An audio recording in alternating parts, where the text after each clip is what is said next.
to the Flat Track Factory. In today's episode, we're going to do something a little different. I was working on an episode that I can't seem to get my together and get it finished. But while I was working on that, I was at a buddy's shop, and that buddy happens to be a pretty famous road racer. I became aware of Dale Quarterley when I was in high school reading cycle news to check out the latest race results. The AMA Superbike Series had a competitor named Dale who had the Teenage Mutant Ninja Turtles as a sponsor. That was kind of strange to see an outside the industry sponsor like that. He was successful, ran up front, and won a national as a privateer. Any one of those things is pretty impressive on their own, and he managed to do it all at the same time. Years later, I noticed that he transitioned to stock car racing and was very successful in that as well. Fast forward to about 3 years ago at a local flat track motorcycle race. Into my pits walks Dale Quarterley. We got to be friends, and I was up at his shop recently working on some racing motorcycles, and I thought, I should sit down with this guy and ask him a couple of questions. I think it'd make a great video. He's a heck of a character, he tells a great story, and he loves flat track. So, check it out. I think you'll enjoy it. Hey, we are here in Quarterley Racing with the proprietor, Dale Quarterley. For those of you that don't know who Dale Quarterley is, pause this video, go on the Google tubes, and check that out. So now that you're back, now that you know, just going to talk about flat track a little bit, and talk about what he does here and things like that. Just a short little interview. So thanks for having us. Tell us what you do here, Dale. My ex-wife calls it I'm self-unemployed. So okay. We do, at Quarterley Racing, we can do anything. I can do, as some people know, I road race for a living for 10 years. When we get out of that, I went NASCAR racing, in which I still do some races here and there. We're going to run Sonoma later on this season. And then we have a Motor America team that we run Junior Cup, of which we have 4 riders. And my son started riding. He's doing the flat track up in the Northeast. So so we do a little bit of everything. We can fabricate stuff here. We can make stuff. We're pretty self-sufficient here. So this is a pretty cool thing for me, because when I was a kid working in a motorcycle shop, uncrating and setting up motorcycles and four-wheelers, reading cycle news every week, you know, your face was in there all the time. So I kind of wanted to do what you did. So it's fun to be here. I'm glad we got to meet. In fact, let's talk about how we met. How did we meet? We really met at the flat track races, which was good for both of us, because I had never flat tracked before. I'm riding our buddy Mike O'Neill's Honda 250, which if anybody ever seen it, he polishes the spokes and the nipples and under the seat, and the fuel lines even like chrome. It's unbelievable how clean this motorcycle is. And he asked me if I wanted to ride it. When I got to the racetrack, I had to say to him, Mike, you do realize who I am, right? That this motorcycle might not come back like any shape or form or what it looks like at the moment. And he's like, no, I want you to ride it. I want you to ride it. Well, that night we won the race, won the heat, won the race. Life was great. I decide that this is fun.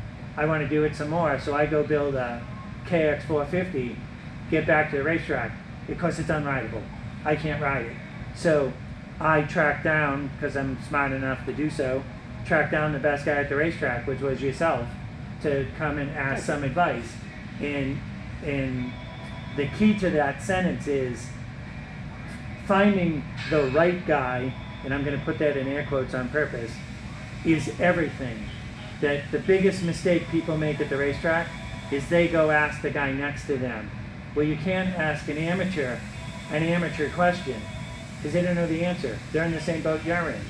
You need to go find the oldest guy at the racetrack. Hey, wait a minute. Or one of the best pros. Those are the guys you want to ask questions to, right? Buy them lunch, buy them dinner, buy them whatever they want. They're going to save you so much money and time. It's worth whatever investment you have to put in to get the information you're looking for. Does that mean you owe me dinner? Sometimes. Sometimes, okay. Well, actually, that's really flattering. I had no idea that we were going to go there, so thank you very much for those kind words. Let's see, what else do we want to talk about? So what brought you to the flat track? Why did you decide to do it? Because I guess you didn't do it until recently. Like I said, I'm self-unemployed, so I can do anything at any point.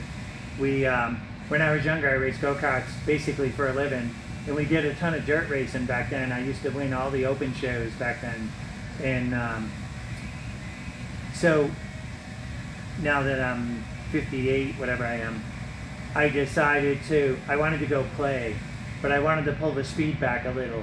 That going playing road racing it on an R1 going 180 miles an hour isn't really playing. It's you better be paying attention. So to pull the speed back, the best way to pull the speed back and have fun was do the flat tracking deal. That it is by far price versus fun. There's nothing that touches it. Not in motorcycling. It's better than hare scrambles or motocross. It's way better than any of them. It's just from the second you roll on the racetrack to the second you roll off the racetrack, you're having a ball. Well, it looks like I can see on your face, kind of like a kid when you talk about right. riding. I mean, it's just,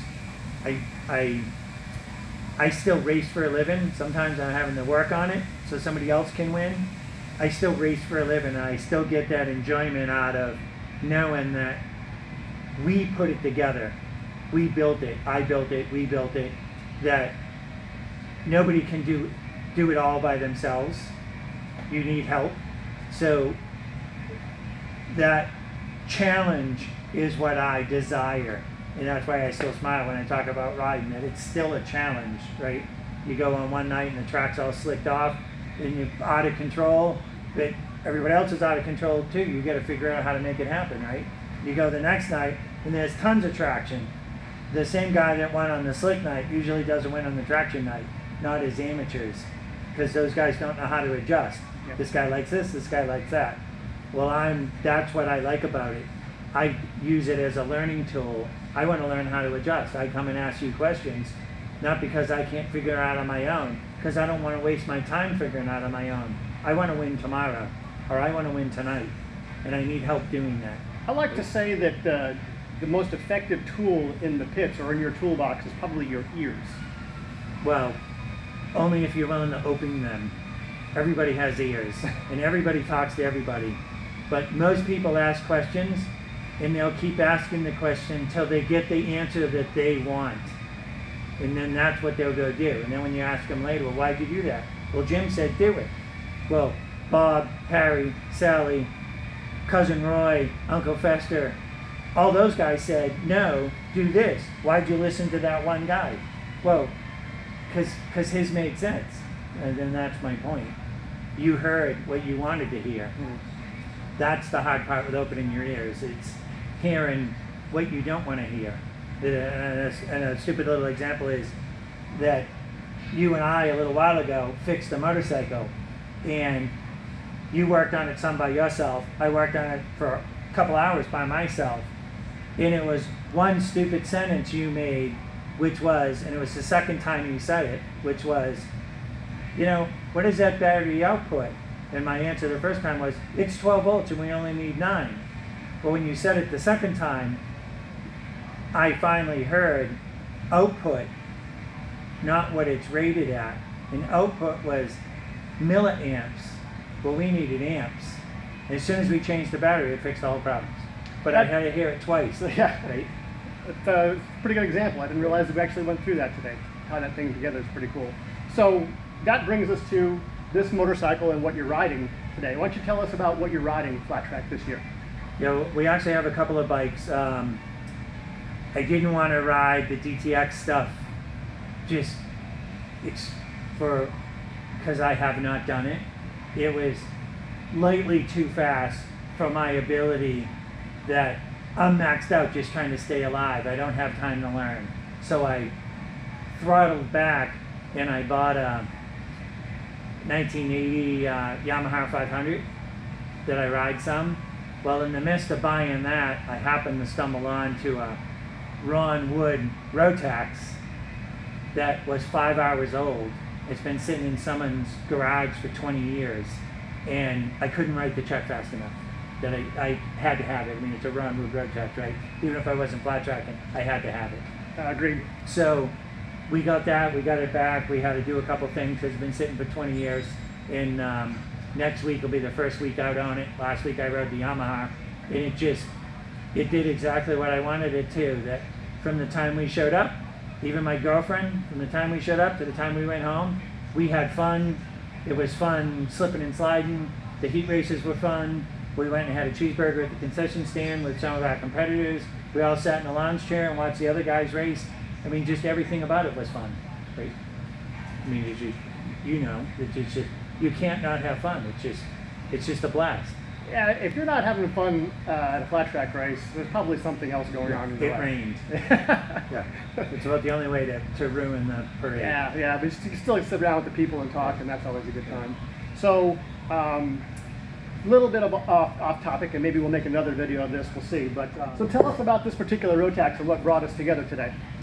This is, like I said, it's a Wood Rotax. It's 5 hours old, but because it's 20 plus years old, they didn't have electronics back then. And Elliott Power Sports has a really nice addition you can add to the Rotaxes, and it's full electronic ignition. You can program the timing curve, you can program the ignition curve itself, you can program the rev limiters. There's a bunch of other little features you can put in it.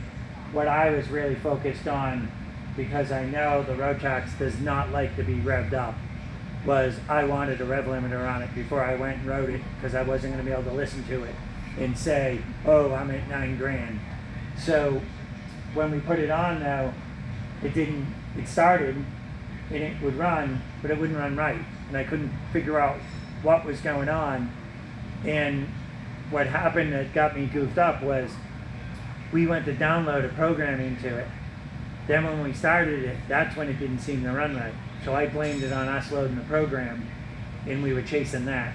So I had asked if you had the same program, would you mind loading your program into mine, which we did, and it still didn't run. And then in the midst of throwing ideas back and forth, like I said, you had said the second time about the battery, and the second time it registered that, it's not the volts, it's the outgoing amps. I bet you that's what our problem is. And as soon as I looked down at the battery, I'm like, that's what our problem. We hardwired another battery in 2 seconds, the thing's running great, ready to go rip. I wasn't really expecting to fix it that easy. I didn't have the answer. It just asked the right question. Right. So electronics are not my strong suit. So yeah, that's very cool. I actually got to ride this bike a little bit, and I think it's going to be a really good piece. A couple little adjustments. This particular one, you guys notice, has upside down forks. I personally have never had success with upside down forks on a framed bike, and this one I think we may also find that to be the case. Yeah. Upside down forks there's a huge catch-22 to them. They were invented to take flex out of the front end. So the second you muscle the bars, that energy is going to the tire. But on a dirt track bike, you want some flex, because otherwise it's pushing the tire up from underneath you. So I'm not sure, I get why they did it, but I'm not sure the dirt track bike is the thing to do it on. So it came with it. I haven't ridden it yet. I'm going to leave it on at the moment, go ride it some. If not, we'll go to the tried and true Yamaha R6 fork. Yeah, we'll see. Definitely has some stiction issues, these white power forks, in my experience. I've only experienced one other set, but they did the same thing. So maybe there's an issue that some modern parts you said that are available, yes, might be able to adjust them. So that'll be fun to check that out. So we'll go ride it this week, see how it goes. If it doesn't go, then I'll send the forks out. If they can't guarantee me that they'll work, then I'll just put them back together, put them in a box, sell them any day. Well, thank you so much for having us. I think we can sit around and tell stories and have a good time doing this. If this takes off at all and you guys want to hear some amazing stories, he has tons of them, and maybe we can talk him into letting us come back. Thanks a lot. All right, thank you.